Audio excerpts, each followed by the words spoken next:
तज्जयति परम ज्योति समम समस्तैरनंत पर्यायै दर्पणतल्लिव सकला प्रतिफलति पदार्थमालिका यत्र गुरुवः पान्तनो नित्यं ज्ञानदर्शननायका चारित्रार्णौ गंभीरा मोक्षमार्गोपदेशका।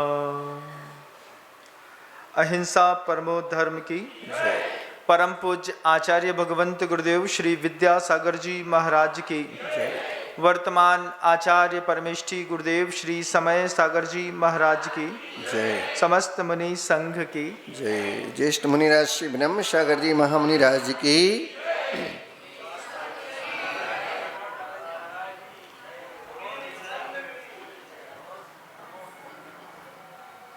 एक मैदान में एक हष्ट-पुष्ट व्यक्ति को बीच में बैठा दिया और बैठाने के बाद बहुत बड़ा घेरा बना करके करीब 360 लोग बैठ गए।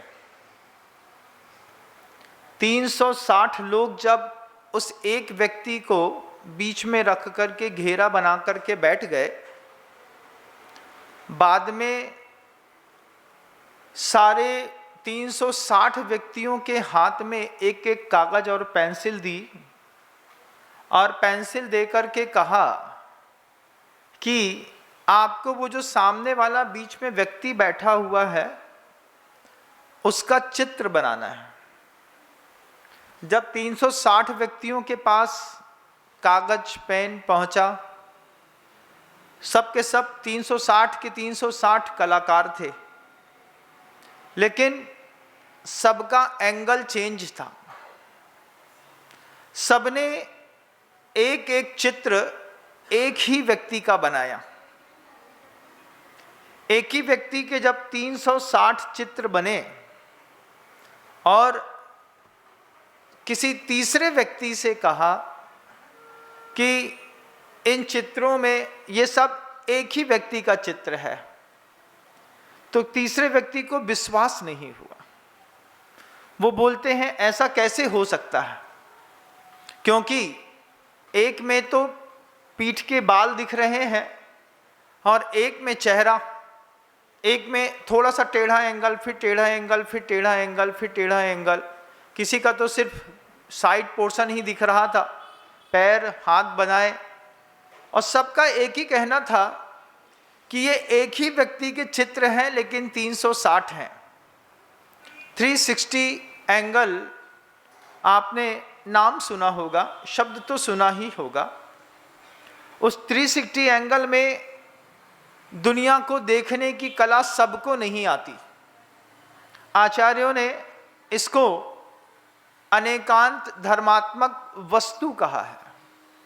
एक शब्द है, व्यक्ति तो एक ही है लेकिन 360 व्यक्तियों को उसको देखने के 360 दृष्टिकोण हैं, और 360 के 360 दृष्टिकोणों में वो व्यक्ति बिल्कुल सही है लेकिन दूसरे के लिए गलत है। सामने से वो व्यक्ति सामने वाले के लिए तो सही है, पीछे वाले ने सामने का पोर्शन चूंकि नहीं देखा तो वो सामने वाले और पीछे वाले के मंतव्य मेल नहीं खाते, तो चित्र जो बनते हैं वो 360 बनते हैं। अब जब 360 चित्र बने एक ही व्यक्ति के, तो जो ऊपर से बैठ करके इस दृश्य को देख रहा था वो तो कहता है कि ये 360 के 360 चित्र एक ही व्यक्ति के हैं, एंगल अलग अलग हैं। हमारे आपके मस्तिष्क में भी किसी भी व्यक्ति को देखने का एक ही एंगल है, हम उस व्यक्ति को कभी दूसरे एंगल से नहीं देख पाते। अगर हम किसी व्यक्ति को दूसरे एंगल से भी देखने की कोशिश करें, तब आपको समझ में आएगा कि खामियां कहाँ पर है। अनेकांत धर्मात्मक वस्तु को देखने का आपने जो एक नज़रिया बना के रखा है, गुरुदेव बार बार कहते हैं उस नज़रिए से ऊपर उठ करके अपने आप को और ऊंचा उठाने की कोशिश करिए। आपके घर के अंदर 15 लोग रहते हैं, मान लीजिए 10 लोग रहते हैं, 5 रहते हैं, तो जहाँ पर 10 लोग, 5 लोग, 15 लोग रहते हैं, दादा दादी 2 लोग हो गए, हस्बैंड वाइफ 2 हो गए, उनके मान लो 3 बच्चे हो गए। अब ये 3, 2, 5 और 2, 7 लोगों के बीच में एक जैसी विचारधाराएं कभी नहीं रहती। आप माता पिता परेशान हैं इस बात को लेकर के कि हमारे बच्चे की प्रकृति अलग है, हमारे बच्चे का सहवास का तरीका अलग है, हमारे बच्चे की लत अलग है, हमारे बच्चे की भाषा अलग है, हमारे बच्चे की मानसिक स्थिति अलग है, आपसे अलग है। क्योंकि आपसे वो एडजस्ट नहीं होती तो आपको तकलीफ होती होगी। घर के अंदर ऐसा कोई माता पिता नहीं है जो अपने बच्चे से पूर्णतः संतुष्ट हो। कहीं ना कहीं किसी ना किसी एंगल में आप अपने बच्चे से परेशान जरूर रहते हैं। अब चूंकि आप परेशान रहते हैं और परेशानी अगर एक आध दिन की हो तो बात ठीक है, लेकिन जब ये परेशानी लगातार बनी रहती है तो मेंटल स्ट्रेच दिमाग में आता है और उसका फर्क आपके व्यवहारिक जीवन में पड़ता है। तो ऐसा क्या है महाराज, हम अपने बच्चे को कौन से एंगल से देखें?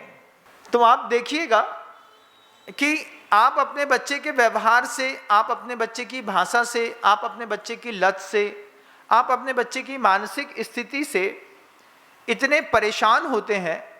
अब आप चाहते हैं सिंपल लिविंग, आपका बच्चा सामने के बहुत सारे बाल गोल्डन कलर के करा करके चला आया, आपको देखने में बहुत बुरा लग रहा है। आपके बच्चे, आप चाहते थे बच्चा सलवार सूट पहने, बच्चे को एक घुटने से ऊपर का कैफरी पसंद आ गया, वो उसी को पहन करके मार्केट में निकलना चाहता है या निकलना चाहती है, लेकिन वो आपके साथ मेल नहीं खाती।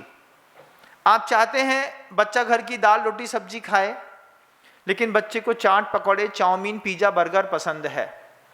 तो ये जो दोनों के बीच में अंतर है, जिसको आप एक शब्द ले लेते हैं जेनरेशन गैप, ये जेनरेशन गैप नहीं है, इसको हमें विस्तार से कुछ चीज़ों को समझने की आवश्यकता है। आप चाहते हैं आपका बच्चा जब सो कर के उठे तो टाइम पे उठे, सुबह 6 बजे उठ जाए, प्रभु की पूजा कर ले, वंदना कर ले, जल्दी से नहा ले, जल्दी से भोजन कर ले। लेकिन बच्चा इतना प्रमादी है कि वो 9, साढ़े 9 बजे उठता है, उसको अपने बेड को ठीक करने के लिए कोई चाहत नहीं है। वो चाहता है हर काम माँ करेगी, हर काम पिता करेंगे, हम सिर्फ खाएंगे पिएंगे गुस्सा करेंगे। ऐसा 2 अलग अलग तरीके का व्यवहार जब एक ही घर में मिलता है तो हमको कुछ चीज़ों पर शोध करने की आवश्यकता है। आचार्यों ने एक सूत्र दिया है, आर्या म्लेच्छाश्च। 2 प्रकार के मनुष्य हैं, एक आर्य पुरुष है, एक म्लेच्छ है। तो वो जो आर्य पुरुष हैं, वे आर्य पुरुष भी कर्म भूमि के और भोग भूमि के 2 प्रकार के होते हैं। उसमें हम सब, आप जितने भी हैं, ये सब कर्म भूमि के आर्य पुरुष माने जाते हैं। अब हमारे अंदर क्या क्या है और क्या क्या नहीं है, हम आप खुद एक दूसरे को देखने का प्रयास करें। किसी भी चीज़ को जब आप 360 के एंगल से देखते हैं तो फिर आप उसके कारण परेशान नहीं होते, आपकी परेशानियां शांत हो जाती हैं, आपको उसके साथ एडजस्ट करने में सहूलियत रहती है। अब जब आर्य शब्द को आचार्यों ने बीच में रखा तो आचार्य कहते हैं आर्य भी 5 प्रकार के होते हैं। 5 प्रकार के आर्य में सबसे पहला शब्द लिया है जात्यार्य। जाति से आर्य हैं। जाति से आर्य का मतलब अच्छे बड़े कुलों में जन्म हो गया है। बड़े कुलों में जन्म होने के बाद सिर्फ जन्म तक सीमित हैं, कर्म में सीमित नहीं है। तो जो बच्चे जाति के आर्य हैं लेकिन कर्म के आर्य नहीं है, आपका बच्चा भी हो सकता है। जो जाति से तो जैन हो सकता है, जाति से वैष्णव हो सकता है, जाति से ब्राह्मण हो सकता है, जाति से उच्च गोत्री हो सकता है, लेकिन कर्म से नीच गोत्री है। उच्च गोत्री ब्रह्म के कुल में आने के बाद अगर आपका बच्चा कर्मज आर्य नहीं है, मांसाहार करता है, शराब पीता है, व्यसनी है, परस्त्री गमन करता है, हिंसा करता है, झूठ की मात्रा इतनी बोलता है कि वो झूठ विप्लव का कारण बनता है, चोरी करने में अगर उसका एडिक्शन है, उसका बहुत ज़्यादा धन संचय करने की भावना है, वह भी इल्लीगल तरीके से, तो ये कर्मज आर्य के लक्षण नहीं है, ये अनार्य पुरुष के लक्षण हैं। तो कोई कर्मों से अनार्य व्यक्ति लेकिन जाति से आर्य है। आप अपने बच्चे में इनमें से कोई एक चीज देखिएगा, क्या दिखती है आपको आपके बच्चे के अंदर। इसका परिवर्तन करना आपके हाथ में संभव नहीं है, यह बात भी तय मानिएगा। लेकिन इस चीज को समझने के बाद आप बहुत कुछ समझ पाएंगे कि आपका बच्चा जाति से तो आर्य है लेकिन कर्मों से कैसा है। ब्रह्मकुल में आने के बाद कोई अंडा नहीं खाता, मांस नहीं खाता, लेकिन आपके बच्चे को 4 अंडे का आमलेट खाने को चाहिए। वो ऐसे लोगों के साथ रहता है जो आतंकवाद को पोषित करते हैं, गुंडागर्दी करते हैं, मवालीपना करते हैं, और छोटी उम्र में ही उनके लक्षण दिखाई देने लगते हैं। आपके बच्चे का ड्रेसिंग सेंस बता देगा कि हम जात आर्य हैं कि नहीं है। आर्य पुरुष की संस्कृति, सभ्यता, पहनावा, हर चीज में एक सेटिस्फैक्शन फैमिली मेंबर्स को मिलता है। अब आपके बच्चे के नेचर पर आपका कितना सिग्नेचर है आप देख लीजिएगा। आप अपने बच्चे के ड्रेसिंग सेंस से संतुष्ट हैं कि नहीं? महाराज, बड़ी तकलीफ होती है जब इस तरीके के बेटियां कपड़ा पसंद करती हैं जिस कपड़े को पहनने की हम सोच नहीं सकते। तो उससे फिर आपसे पूछा जाता है कि जो कपड़ा पहनने की आप सोच नहीं सकते, वही कपड़े अगर आपको दुबई में पहनने को दे दिए जाएं तो आप पहनेंगे कि नहीं पहनेंगे? महाराज, जहां कोई नहीं पहचानता है वहां तो पहन लेंगे। इसका मतलब है कि आप भी कर्मज आर्य नहीं है। आपको यहां पर तो भय है, भय के कारण आप इस तरीके के वस्त्र यहां पर नहीं पहनते, लेकिन जब अपरिचित के बीच में आपको खड़ा कर दिया जाए तो फिर आपके बच्चे के कपड़े पहनने की भावना आपके मन के अंदर भी हो जाएगी, और आप ऐसा करते भी होंगे। ऐसा होता है तो अंतर्मन कहता है, आचार्य कहते हैं कि आप जाति के आर्य तो हैं लेकिन कर्मों से भी आर्य हैं कि नहीं।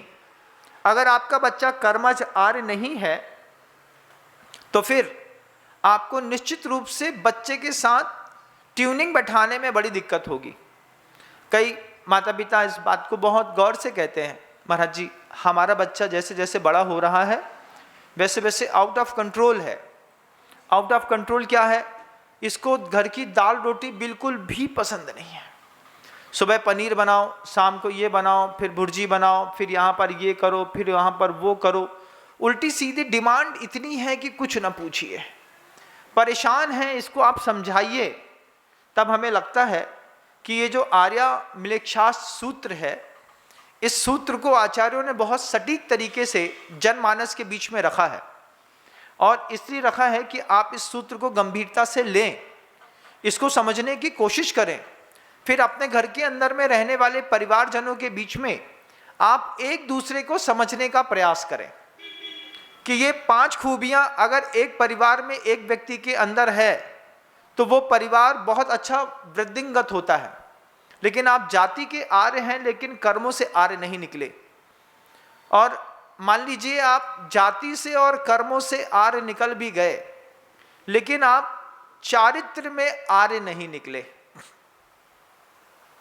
चारित्र में आर्य मतलब जिस चरित्र की अपेक्षा आपसे जिस उम्र में की जाती है, उस उम्र से हटकर के अगर आपने कोई काम किया तो आपने अपने ही चरित्र को एक तरीके से दूषित किया।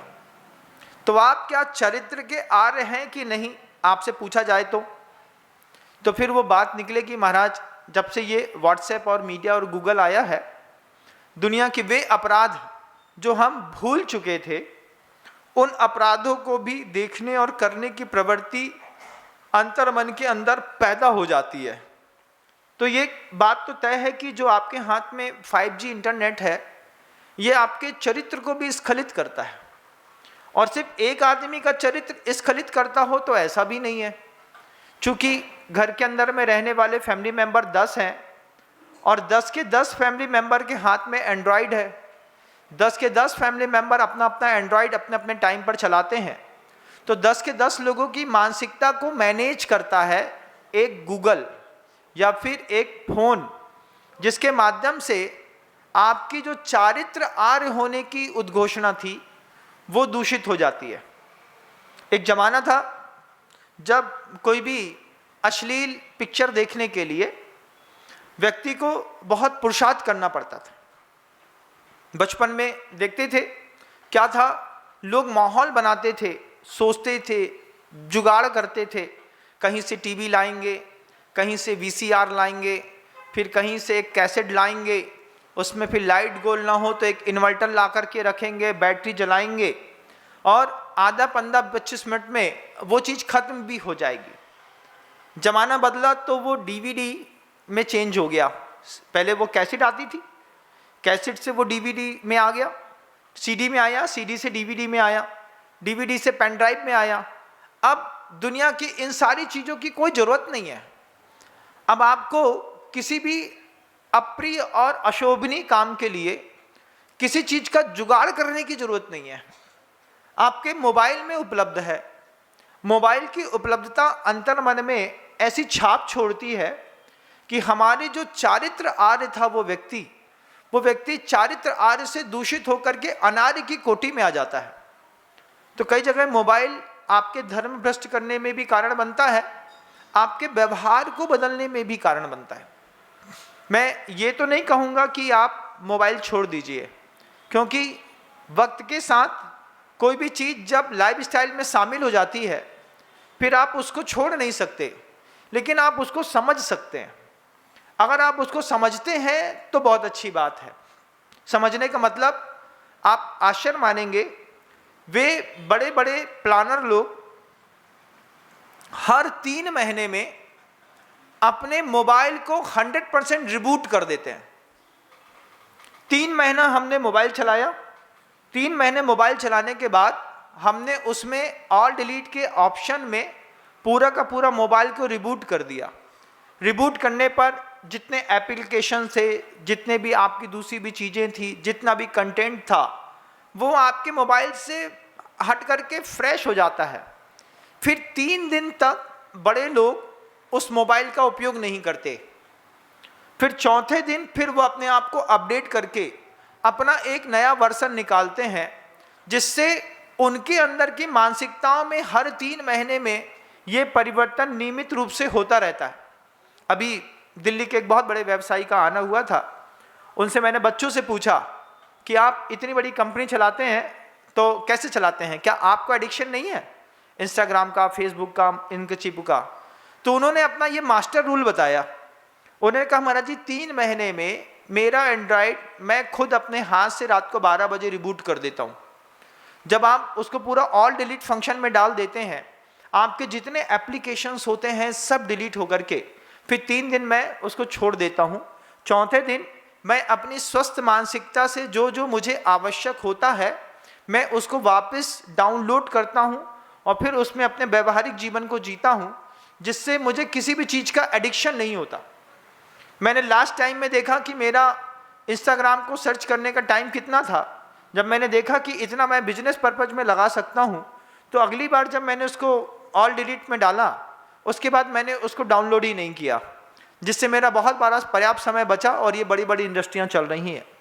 जब ऐसे लोगों के इन विचारों को सुनते हैं तो समझ में आता है कि चारित्र के आर्य बने रहने के लिए भी हमको एक विशेष पुरुषार्थ करने की आवश्यकता होती है।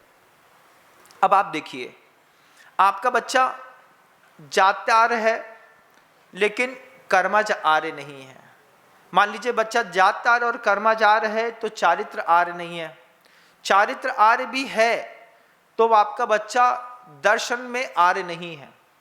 ईश्वर संबंधी मान्यताओं से शून्य संतानें हम आज की डेट में पैदा कर रहे हैं। हम वो संतानें इस धरती पर ला रहे हैं जिसको ईश्वर बात पे, किसी भी बात पे विश्वास ही नहीं है। वो मंदिर नहीं जाना चाहता, वो पूजा नहीं करना चाहता, वो धार्मिक साधनों में, संसाधनों में पार्टिसिपेट नहीं करना चाहता। उसको किसी साधु का प्रवचन अच्छा नहीं लगेगा, लेकिन किसी मोटिवेशनल स्पीकर की स्पीच सुनकर के वो पर्सनालिटी डेवलपमेंट के कोर्स तो ज्वाइन करता है, लेकिन किसी साधु का प्रवचन सुनकर के पर्सनालिटी डेवलपमेंट नहीं करता। ऐसी कौमें आज पैदा हो रही हैं, आप पूरे संसार के लोग कर रहे हैं। क्या है कि आपका बच्चा तो है लेकिन परलोक की भावना से शून्य है। उसको ईट, ड्रिंक एंड मैरी, ये जो पाश्चात्य सभ्यता के 3 रूल थे, इन 3 रूलों में अपनी जिंदगी जीने का मजा है। ये बच्चे पैसा नहीं बचाते। इनका 50 लाख का पैकेज हो, ये बोलते हैं जिंदगी ना मिलेगी दोबारा, जितना जीना है जी लो। तो साधनों का इतना दुरुपयोग करते हैं कि साधन वक्त से पहले टूट जाता है और साधन के टूट जाने के कारण व्यक्ति टूट जाता है। अभी जब मैं भोपाल में था तो एक राजपूत फैमिली थी जिनके घर के माता पिता शुद्ध सात्विक थे। लड़के का इंफोसिस कंपनी में 24 लाख का पैकेज लगा। 2016 की बात है बंधुओं। बच्चे की उम्र थी 25 साल की।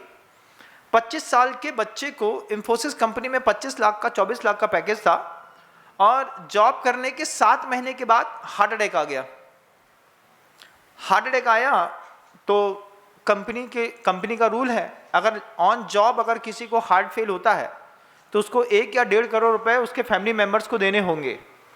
तो उसको वहीं पर हार्ट अटैक आया तो कंपनी ने उसको 8 दिन की छुट्टी देकर के घर भेज दिया। घर भेजने पर जब उसकी मेडिकल रिपोर्ट आई तो रिपोर्ट में देखता है कि अतिरिक्त पैसा कम उम्र में आने के कारण स्मोकिंग की, ड्रिंकिंग की और मांस खाने की, तीनों की बहुत बुरी लत से परेशान था। अब जब ब्लड टेस्ट होता है तो ब्लड टेस्ट में तो पता चल गया कि तुम्हारे अंदर अल्कोहल का लेवल कितना है, स्मोकिंग का लेवल कितना है, जिसके कारण तुम्हें चेस्ट पेन हुआ है। इंफोसिस कंपनी ने उसको अपने जॉब से बाहर कर दिया। बोले हमें आपको नहीं रखना, हम दूसरा रख लेंगे। अभी साल का 24 लाख रुपए दे रहे हैं, महीने का 2 लाख देते हैं। पता चला बाद में तुम्हारे मर जाओगे तो 1.5 करोड़ रुपया तुमको देना पड़ेगा। कंपनी ने बाहर किया, कारण सिर्फ एक निकला कि वो ना चारित्र में आर्य था, ना दर्शन संबंधी मान्यताएं थी। पैसा मिला है, अच्छा खाओ, अच्छा पियो, अच्छा मस्त रहो। चारवाक मत के अनुयायी इस बात को कुछ यूं तरीके से कहते हैं। चारवाक का एक उद्घोष है, पीत्वा पीत्वा पुनः पीत्वा यावत पतति भूतले, पुनरुत्थाय वै पीत्वा पुनर्जन्म न विद्यते।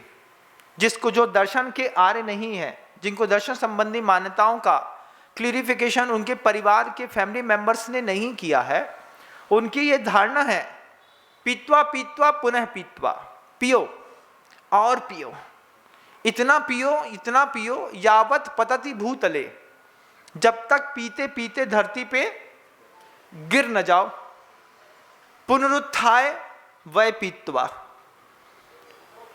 उठ करके खड़े हो करके फिर पियो। पुनरुत्थाय वै पीत्वा पुनर्जन्म न विद्यते, क्योंकि पुनर्जन्म होता नहीं, इसलिए जितना पीना है पियो, जितना खाना है खाओ, जितनी मस्ती करना है करो। तो जो माता पिता अपने बच्चों को दर्शन शुद्धि नहीं कराते हैं, जिस भी मत में पैदा हुआ है, किसी भी मत में आप पैदा हुए, आप महाशिव को मानते हैं, आदि ब्रह्मा को मानते हैं, भगवान वर्धमान स्वामी को मानते हैं, आप क्राइस्ट को मानते हैं, जीसस को मानते हैं, आप किसी और को भी मानते हैं, उस किसी भी धर्म में एक अध्यात्म की पुस्तक जरूर होती है। अध्यात्म जरूर होता है जिसमें आत्मा की बात होती है, परलोक की बात होती है, धर्म की बात होती है, दया की बात होती है, करुणा की बात होती है। आपने अपने बच्चे को दुनिया की हर पुस्तक ला करके दी है, लेकिन आपने अपने बच्चे को अपने ही धर्म की कोई धार्मिक आध्यात्मिक पुस्तक ला करके नहीं दी, जिसमें आपका बच्चा ये भी समझ सके कि ये भी एक किताब है, ये पुस्तक उस तक पहुंचाने का साधन बनेगी। तो उस तक पहुंचने का कोई भी साधन आपने अगर अपने बच्चों को नहीं दिया तो आपके बच्चे दर्शन आर्य से अछूते रह गए। तो एक दर्शन संबंधी अनार्य व्यवस्था, चारित्र संबंधी अनार्य व्यवस्था, कर्म संबंधी अनार्य हैं। सिर्फ जात के बड़े ऊंचे लोग हैं, सिर्फ जाति के ऊंचे लोग जो होते हैं ना, वही माणिक चंद खाते हैं। जो कर्म के ऊंचे होते हैं वो उस पर हाथ भी नहीं लगाते बंदो। हाँ, ये जो डायलॉग मार दिया ना, ऊंचे लोग ऊंची पसंद, ये ऊंचे लोग और ऊंची पसंद के हाथ में अगर अष्टमी चतुर्दशी का कोई व्रत दिख गया होता, कोई धर्म दिग्दान दिख गया होता तो मान लेते। लेकिन अब यहाँ पर मंदिरों में भी शायद इस वाक्य की अब जरूरत है, ऊंचे लोग ऊंची पसंद। मंदिरों के बाहर भी लिखना पड़ेगा, तब जाकर के कोई ऊंचे लोग मंदिर में घुसेंगे, नहीं तो ऊंचे लोग माणिक चंद खा करके खुश हैं। माणिक चंद मिल गया, बस हो गया, बहुत है, क्योंकि उसमें लिखा है, डायलॉग है, ऊंचे लोग ऊंची पसंद। मंदिर के बाहर तो कोई भी पंच लाइन नहीं मारी आपने। मंदिर के अंदर बाहर भी एक पंच लाइन मारनी चाहिए थी। जब पंच लाइन मारते, सिद्धा सिद्धि मम दिसंतु, तिथ्यारा में पसीयंतु, सिद्धा सिद्धि मम दिसंतु, ये पंच लाइन मारी होती, परस्पर उपग्रह जीवा नाम मारा होता, दुनिया के हर दुख का समाधान है यहाँ पे, कुछ ऐसा दरबार में लिखा होता तो लोग आते। लेकिन आपने तो कोई मंदिर की कोई पंच लाइन नहीं है, बाकी दुनिया की हर प्रोडक्ट की कोई ना कोई पंच लाइन है। एक परफेक्ट शुरुआत मिल जाएगी, कहानी घर घर की मिल जाएगी, लोहे जैसा मजबूत मिल जाएगा, बिल्डिंग मिल जाएगी, सरिया मिल जाएगी। दुनिया में कोई भी प्रोडक्ट है, हर प्रोडक्ट की एक पंच लाइन है, लेकिन धर्म की कोई भी पंच लाइन आपने ना अपने घर में लिखी ना मंदिरों में लिखी। आपने मंत्र लिख दिया, आपके बच्चा वो मंत्र दूर से पढ़ के निकल लिया। पहले बड़ा शराफत थी मंदिर जाने पर। मंदिर जाने पर व्यक्ति मंदिर जाता था, जूते उतारता था, मोजे उतारता था, पैर धोता था, अंदर जाकर के माथा टेकता था। अब इतने हाईटेक मंदिर बना दिए हैं, चैनल गेट से ही कर लेगा आदमी, जूता पहना है, चप्पल पहना है, जेब में पता नहीं क्या क्या रखा है, मुंह में गुटखा फंसा हुआ है, वहीं पे भगवान को जय जयकार करी, गुटखा मुंह में दबा है, गुटखा तक नहीं थूक रहे तो नमः शिवाय कहां से बोलेंगे। अब वैसे ही पकड़े पकड़े बाहर की बाहर आपने वैसे ही प्रभु का अभिवादन किया और आप चले गए। आचार्य कहते हैं आप दर्शन आर्य नहीं है। 5 प्रकार के आर्य में जात्य आर्य, दर्शन आर्य, कर्मज आर्य, एक शब्द और है क्षेत्र आर्य। क्षेत्र आर्य क्या है महाराज? ऐसी सोसाइटी में आप रहते हैं जहां पर मंदिर संबंधी बात करने की पाबंदी है, लेकिन क्लब एक नंबर का बेहतरीन बना हुआ है। शाम को आकर के आप वहां पत्ते तो खेल सकते हैं, लेकिन अगर आपने पूजा के नाम पर कोई बात करी तो सोसाइटी के 100 लोगों को एक साथ प्रॉब्लम है। ऐसी मल्टी में भी कई बार मकान बन जाते हैं जिस मल्टी में आप सामूहिक रूप से बाहर से निकल करके धर्म की बात नहीं कर सकते। यहाँ कास्ट वाइज या रिलीजियस वाइज कोई बात करेंगे तो यहाँ पर कंटेम्प्ट ऑफ द कोर्ट लग जाएगा। आप ये सब बातें, फालतू की बातें नहीं करो जैन साहब।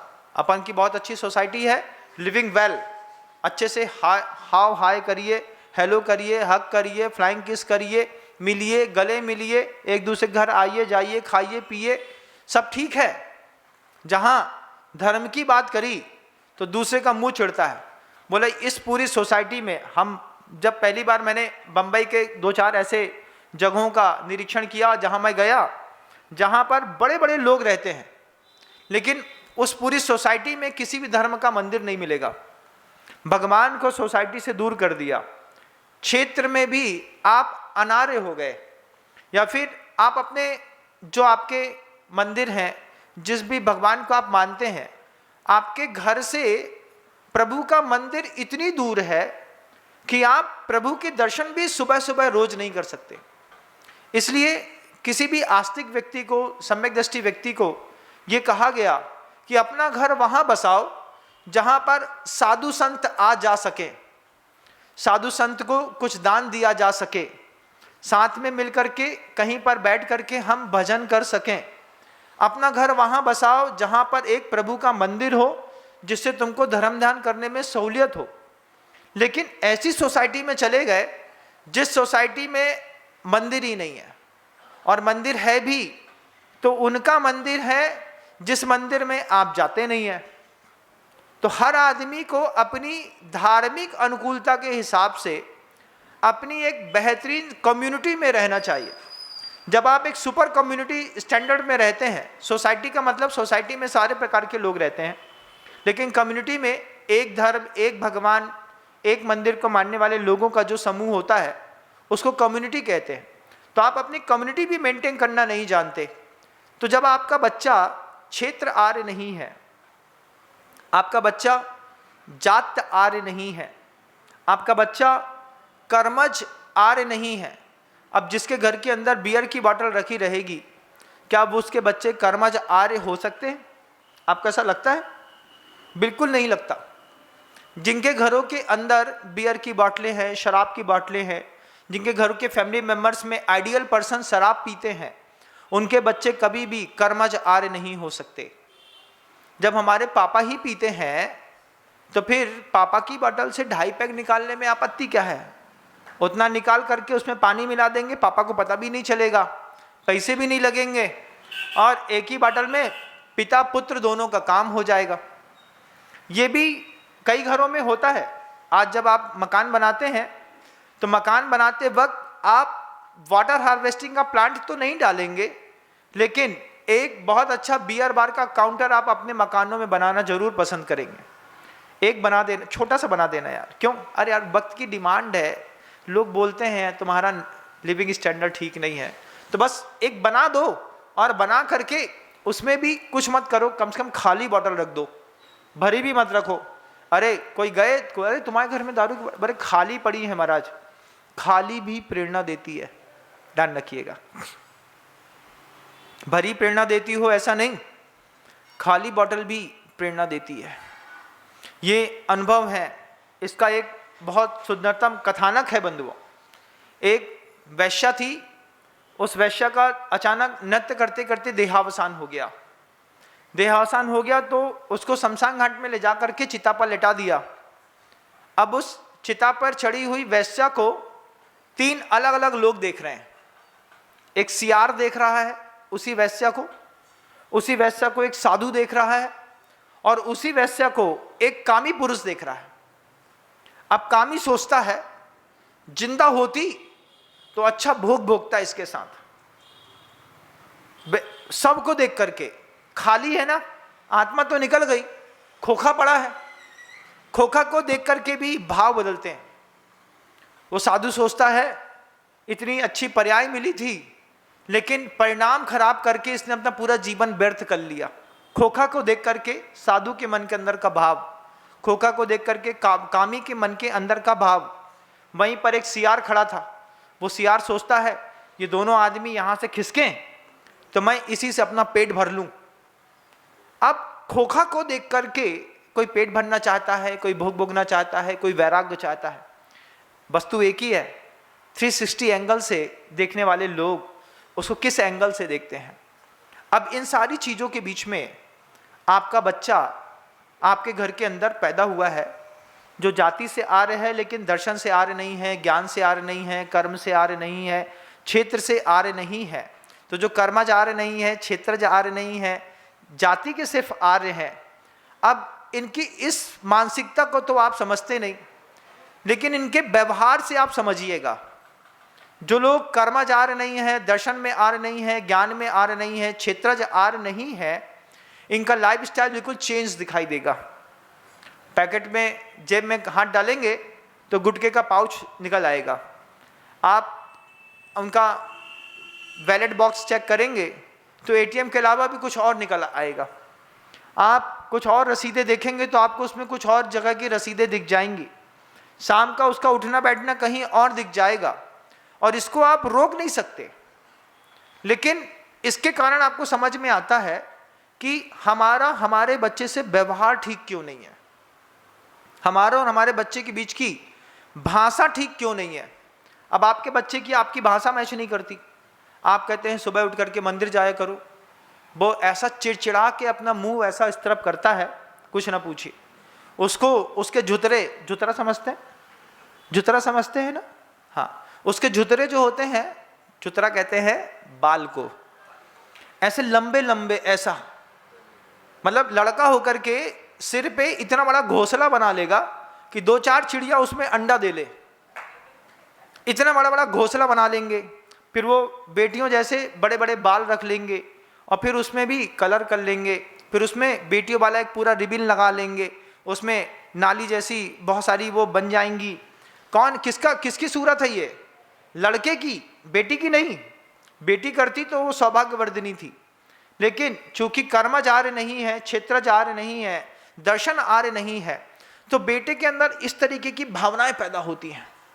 अब वो जैसे कड़कनाथ मुर्गे का जो वो होता है ना, मुर्गा देखा है काले कलर का कड़कनाथ मुर्गा, कभी देखिएगा।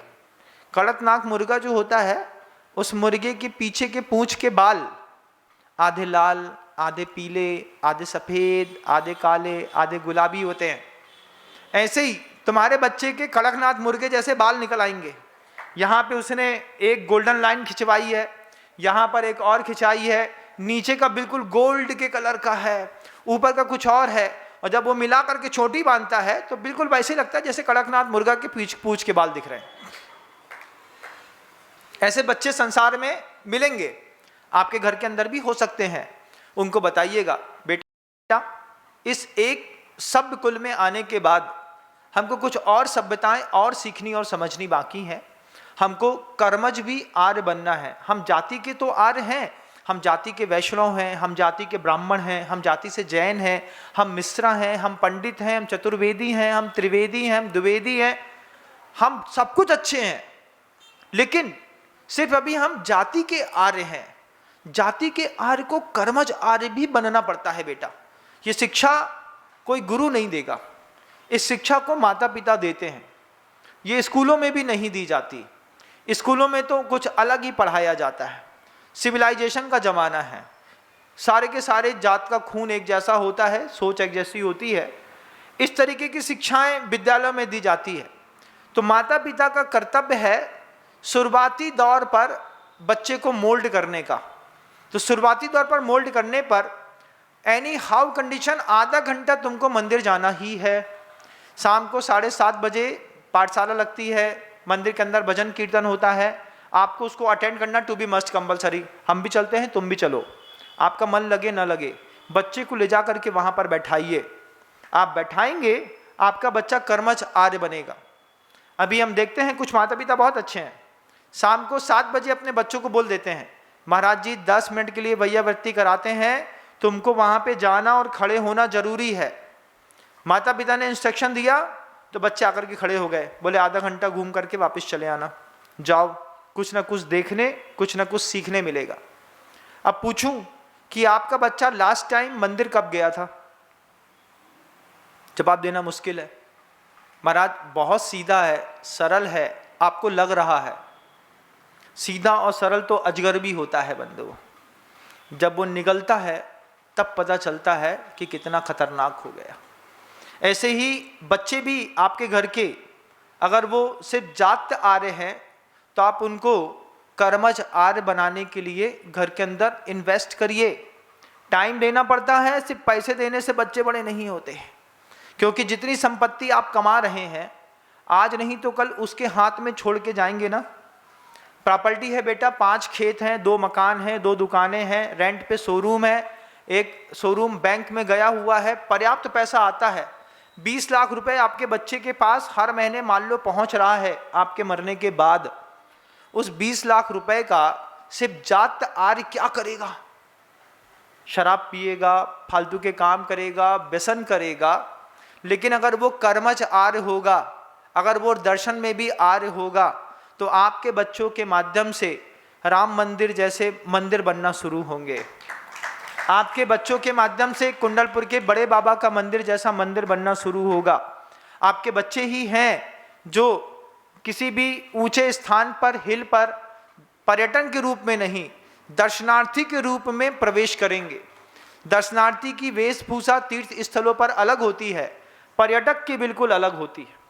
आप किसी भी तीर्थ क्षेत्र पर किसी पर्यटक को देखिएगा, अच्छा गॉगल होगा, हाफ चड्डी बनियान पहना होगा, एक बैग डाला होगा रिबॉक का, एक गॉगल लगाया होगा, एक कैप लगाया होगा, 3-4 यहाँ पर हाथ में कुछ कंगन वंगन पहना होगा और मुंह में कुछ फंसाया होगा और मंदिर घूम, oh wow this is the best, ऐसा बोल दिया है। हाँ, ऐसी भाषा बोलते हैं, समझ में नहीं आता। This is the best and this time standing. Oh, ये क्या है? ये कोई धर्मात्मा पहुंचा वहां पे? धर्मात्मा नहीं पहुंचा, ये पर्यटक पहुंचे। इन पर्यटकों को मंदिर से, मंदिर की आस्था से, मंदिर की शक्ति से, मंदिर के मंत्र जाप से, उसके वाइब्रेशन से, उसके भगवान से, वहां की आदि भौतिक शक्तियों से कोई मतलब नहीं है। आपके बच्चे भी जब कहीं पर तीर्थ यात्रा करने जाते हैं, अगर वे पर्यटक बन करके जाते हैं तो उनको घर के अंदर से बनाना, शिखर जी जा रहे हो ना, यहाँ से धार्मिक और दर्शनार्थी बन के जाओ। दर्शनार्थी की वेशभूषा ये है। जब आपके बच्चे का सम्मेत शिखर जी जाने का बैग पैक हो जाए, एक बार माता पिता को बैग चेक करना है, कैसे कपड़े, कैसा ड्रेसिंग सेंस, क्या सामान। पता चला 4 डीओ रख लिए हैं, ये रख लिया है, वो रख लिया है, वहाँ पर इस सब की जरूरत नहीं है, यहीं छोड़ के जाइए। सम्मेत शिखर जी जा रहे हैं कि किसी बार में घूमने फिरने जा रहे हैं? एक बार हाउ एंड वाई लगाएंगे तो बच्चे बहुत सटीक तरीके से तैयार हो जाएंगे। और जब आप अपने बच्चों को वेकेशन के लिए अपने नाना नानी के यहाँ भेजते हैं, उसमें भी 1 हफ्ते की छुट्टी आप उनको, बच्चों को सम्मेत शिखर जी की आपको देनी होगी। हाँ, इस बार गर्मी की छुट्टी में 7 दिन सम्मेत शिखर जी रहोगे, 2 वंदना करके आओगे, उसके बाद नानी के यहाँ जाना। तो इससे आपके धन का भी उपयोग होगा और साथ ही साथ आपके बच्चे दर्शन के मामले में भी आर्य बनने के लिए खुद अपने लिए पुरुषार्थ करेंगे। मनाली घूमने के लिए पैसा दिया, लेकिन यात्रा करने के लिए नहीं दिया। तीर्थयात्री अपने बच्चे को बनाया ही नहीं। ये हमारी आपकी कमी रही है, क्योंकि हम सबकी बढ़ती उम्र है। आज नहीं तो कल जब हम अपनी विरासत अपने इन्हीं बच्चों के हाथ में सौंपेंगे और जब ये बच्चे उस विरासत को पा करके बौरा जाएंगे। बौराना समझते हैं? नहीं समझते, समझते होंगे। कनक कनकते 100 गुनी, मादकता अधिकाय, जिमी खाए बौराए जन, इमी पाए बौराए। कनक शब्द धतूरे को भी कहते हैं और कनक शब्द जो है वो सोने को भी कहते हैं। तो जब आपके बच्चे को आपका छोड़ा हुआ धन मिलेगा और जब वो धन पाकर के बौराएगा, कैसा बौराएगा? अरे मेन रोड पे हाईवे में पापा की 8 एकड़ जमीन है, 4 करोड़ रुपए एकड़ जमीन है, 8 चौको 32 करोड़ की जमीन है, 16 करोड़ का जुआ खेल लेते हैं। पैसा आपने अपने हाथ में रहते मंदिर में लगाया नहीं और अपने बच्चे के अंदर एक मंदिर बनाया नहीं, संपत्ति देकर के चले गए, बच्चे जुआ खेल करके बर्बाद कर गए। पैसा ऐसी जगह जाकर के सेंट्रलाइज हुआ कि देश की आतंकी गतिविधियों के काम आ गया। हमारा ही पैसा हमारे ही खेत से निकला और उसी की बंदूक से हम ही मर जाएं। बच्चे को कर्मज आर्य बनाइए, बच्चे को दर्शन के मामले में आर्य बनाइए, बच्चे को क्षेत्र के मामले में भी आर्य बनाइए, बच्चे को जाति का भी आर्य बनाइए, बच्चे को ज्ञान का भी जब आर्य बनाएंगे तब आपका और आपके बच्चे की भाषा, व्यवहार, लत, रहने के तरीके, कम्युनिकेशन गैप, ये सब चीजें एक जैसी हो जाएगी, गैप मिट जाएगा। आपको लगेगा पायो जी मैंने राम रतन धन पायो। अभी तुम्हारे बच्चे का नाम राम तो हो सकता है, लेकिन हरकतें किसके जैसी हैं? महाराज आपने तो बड़ी बात कही। शुरुआत मैंने कहाँ से करी थी? एक बच्चा है, उस बच्चे के चारों तरफ घेरा बना करके 360 लोग बैठे हैं। 360 लोग उस बच्चे को अपने अपने एंगल से देख रहे हैं और एक ही बच्चे का चित्र बना रहे हैं। और एक ही बच्चे के चित्र को बनाते वक्त सबके चित्र अलग अलग बन रहे हैं। आपके बच्चे को आप जिस स्टाइल से देखते हैं, आगम ग्रंथ और सर्वज्ञ परमेष्ठी आपके बच्चे को एक अलग एंगल से देख रहे हैं। आपके बच्चे को देखने का सर्वज्ञ परमेष्ठी का जो एंगल था, उस एंगल को मैंने आपके सामने रखा। उसमें आपका बच्चा नहीं, उसमें आप भी शामिल हैं। आप भी ऐसे हो सकते हैं, आप जाति के आर्य हो सकते हैं लेकिन क्षेत्रज नहीं हो सकते। क्षेत्रज आर्य हो सकते हैं तो कर्मज नहीं हो सकते। कर्मज हो सकते हैं तो ज्ञान आचार्य नहीं हो सकते। या फिर आपका दर्शन अशुद्ध हो सकता है। अपने कुल की परंपराओं को वृद्धिंगत ना करके कई बार आदमी अलाव कूदने चला जाता है, जिसकी जहाँ तक आपके जीवन में कोई ज़रूरत नहीं थी आप वो भी करने लगते हैं। इन सब चीज़ों में बहुत विचार मंथन करिएगा। सर्वज्ञ की आंखों में आपका बच्चा कहाँ पर दोष युक्त है, सर्वज्ञ की आंखों में आप कहाँ पर दोष युक्त हैं, ये सर्वज्ञ ने एक सूत्र लिखा, आर्याम्लेक्षाश्च। फिर उसमें आर्य की परिभाषा लिखते हुए हम सब आपके लिए, हमारे लिए, सबके लिए संबोधन दिया। उस संबोधन को देकर के सर्वज्ञ परमेष्ठी ने कहा कि इस पर भी विचार मंथन करिए, नहीं तो इतनी संपत्ति मत कमाइए। आपके बच्चे का तो रूल है ही है, ईट ड्रिंक एंड मैरी। आप भी इसी रूल को अपनाइए कि मैं अपनी संपत्ति अपने हाथ के रहते दान दे करके जाऊंगा। मुझे अपने बच्चे पर भरोसा नहीं है। गुरुवर कहते थे बच्चे को धन संपन्न मत बनाइए, बच्चे को समर्थवान बनाइए। बच्चे को उतना दीजिए जितनी उसको आवश्यकता है। ओवर ईटिंग में तो उल्टी हो जाती है। बच्चे को उतना दीजिए जितना सामर्थ्य। बेटा तुमको इतना पढ़ाया ना, हम खरबपति हैं, तुमको सबसे बेहतरीन कॉलेज से तुमको MBA करा दिया, CA CFA करा दिया, इतना ही तुम्हारे लिए पर्याप्त है। एक मकान ले लो, एक ऑफिस ले लो, खुद कमाओ, अपनी जिंदगी खुद जियो। पापा इतनी बड़ी प्रॉपर्टी, इस प्रॉपर्टी की अब तुम्हें क्या जरूरत? जब तुम साल का 24 लाख 25 लाख 30 लाख 50 लाख कमा लेते हो, फिर पापा की संपत्ति की तुमको क्या जरूरत? और क्यों तुम्हारे नाम पर ट्रांसफर करें?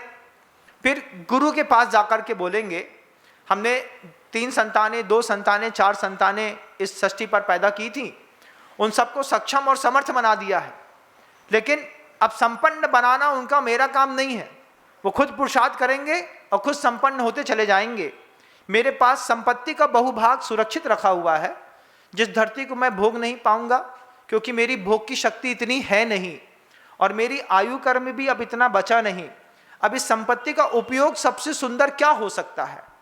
जब ऐसा श्रावकों ने, जब ऐसा गृहस्थों ने बड़े बड़े गुरुओं के पास जाकर के पूछा, तब जब मैं बीना बारा पहली बार गया, वहां पर पता चला कि पूर्वजों ने मंदिर के नाम पर 120 एकड़ जमीन छोड़ करके गए हैं।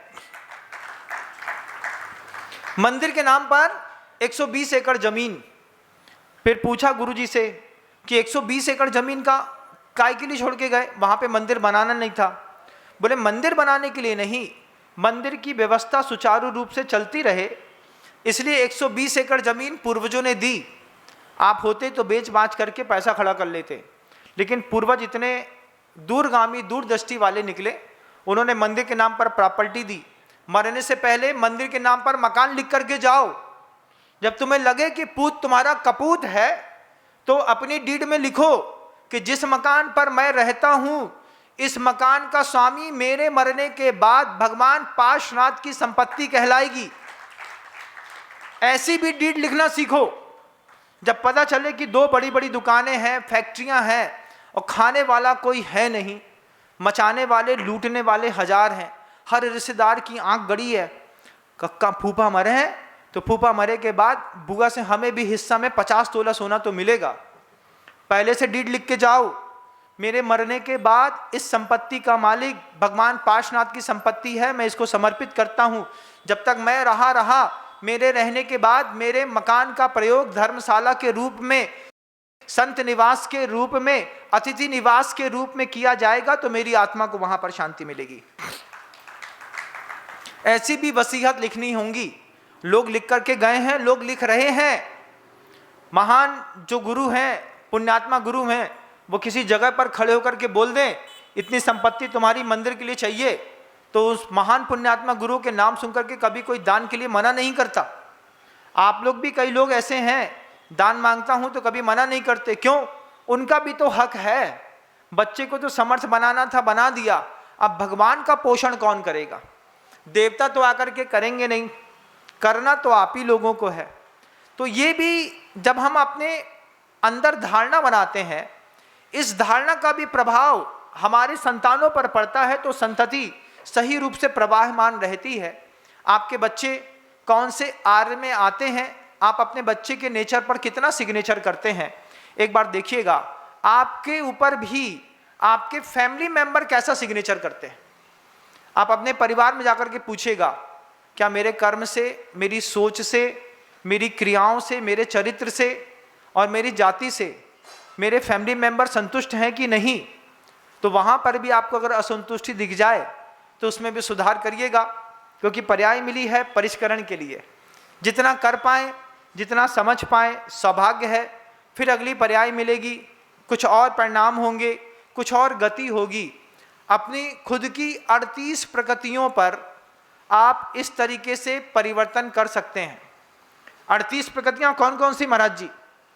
अगली आने वाली अगली गति, जाति, शरीर, अंगोपांग, निर्माण, बंधन, संघात, संस्थान, सहनन, वर्ण, रस, गंध, आनुपूर्व्या, गुरु लघुपघात, उपघाता, तपोद्योतो, उच्छ्वास, व्यायो गति, प्रत्येक, शरीर, त्रस, सुभग, सुस्वर, शुभ, सूक्ष्म, पर्याप्ति, स्थिरा, देयश, कीर्ति, क्षेत्राणि, तीर्थ करत्वस्य। ये एक तत्वासूत्र का सूत्र है, जैन शासन का सूत्र है। वो कहते हैं एक मनुष्य के अंदर इतनी चीजें और भी होती हैं। उसकी कोई गति भी होती है, उसकी जाति भी होती है, उसका शरीर होता है, अंगोपांग नाम कर्म के बंधन होते हैं, उसकी स्वरूपता होती है, उसके अंदर संस्थान नाम कर्म का उदय होता है जिसके उस पास शक्ति होती है। इन सारी की सारी प्रकृतियों में परिवर्तन आएगा अगर आप इन 5 में परिवर्तन लाने की कोशिश करेंगे। देखिएगा, जहाँ तक हो सके संभालने की स्वयं को कोशिश करिए, क्योंकि जीवन आपका है। आप खुद किसी अज्ञात पुरुषार्थ को करके इस पर्याय पर आए हैं। अब यहाँ से कहाँ जाना है ये भी आपके हाथ पर है। जितना हो सके सुधरने की कोशिश करें। शब्दों को विराम देता हूँ। गुरुदेव श्री विद्यासागर जी महाराज की।